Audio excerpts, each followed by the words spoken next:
Hi guys, welcome to another video from Little Too Simple.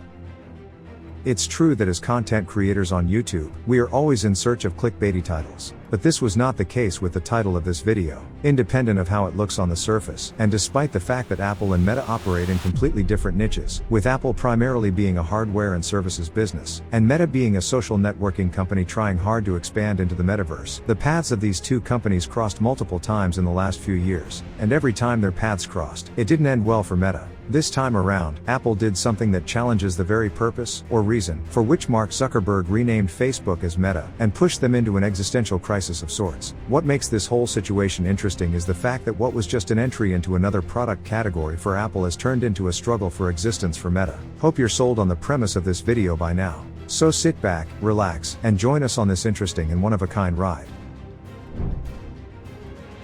The title of this section might sound obvious to those of you who have heard this quote about free-to-use online services. If you're not paying for the product, then you are the product. Any online service which is free to use has only one way to generate revenue: collecting user data and using it to target ads. Of course, what we just explained is an overly simplified version, but at a broader level, this is how free-to-use online services make money. There is one problem with this business model. As per privacy laws in most countries, any company, online or offline, can collect user data only if the user consents to sharing their data with that company. This might sound great to you as a user of so many free online services, but there is one big flaw in most privacy laws, which is mostly overlooked by everyone. And it is this flaw that most free-to-use companies capitalize on. Even though privacy laws clearly state that companies cannot collect user data without user consent, these laws often do not define how companies must take that consent. Most free online services exploit this loophole by gathering user consent through indirect and borderline legal methods. This worked extremely well for companies for a long time. But as more users became aware of these practices and more conscious about their online activities, they demanded transparency. This forced companies to overhaul their user data policies and consent processes to satisfy users' demand for more clarity and honesty. One company that took this shift in user behavior to heart and completely overhauled their user consent policies was Apple. And Apple's sudden change of heart, in an attempt to win over their new age customers, caused huge problems for companies that rely on Apple's platform to reach their users. Until early 2021, Apple collected a blanket consent of sorts from users for sharing their data with all apps and services hosted on iOS and macOS. But in early 2021, Apple changed this with the rollout of iOS 14, and made it mandatory for every app to take separate user consent for collecting and using their data. As a result, all iOS users could suddenly decide whether they wanted to share their data with each app individually. Apple's sudden policy change had an unintended effect on many apps on iOS, but the company that suffered the most was Facebook.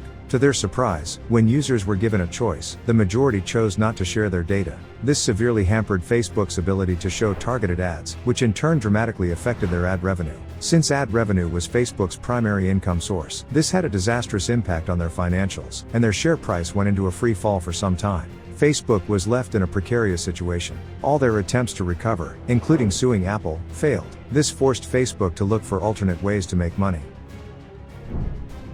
After failing to find a realistic way out of the situation Apple put them in, Facebook realized the dangers of depending on someone else's platform. So they decided to build their own platform, so that they would never again be at someone else's mercy to reach and monetize their users. Most business experts agree this was the correct move under the circumstances. However, what most business experts do not agree on is the choice of platform Facebook decided to build, and everything they did after that. Facebook ran with the idea of building a future-proof platform and zeroed in on the Metaverse as their platform of choice. They even renamed the company as Meta, even though this pivot seemed like the best decision at that time. By the second quarter of 2023, most experts agreed that Facebook's entry into the Metaverse was not well thought out and was rushed. They were so desperate to build their own platform that they didn't spend enough time researching what users actually wanted. Instead, they focused on what they thought was good for users. This miscalculation worsened their situation further and led to bigger losses, both financial and reputational. And just when everyone thought things couldn't get worse for Facebook, Apple was preparing the final nail in the coffin. In June 2023, Apple launched a mixed reality headset called Vision Pro, which, according to most tech YouTubers who tried it, was undoubtedly the best mixed reality headset out there. Unlike Meta, Apple spent years understanding customer expectations and launched a solid product. While Meta focused on building a virtual social world where people meet as avatars, Apple positioned Vision Pro as an all-in-one device for both work and play.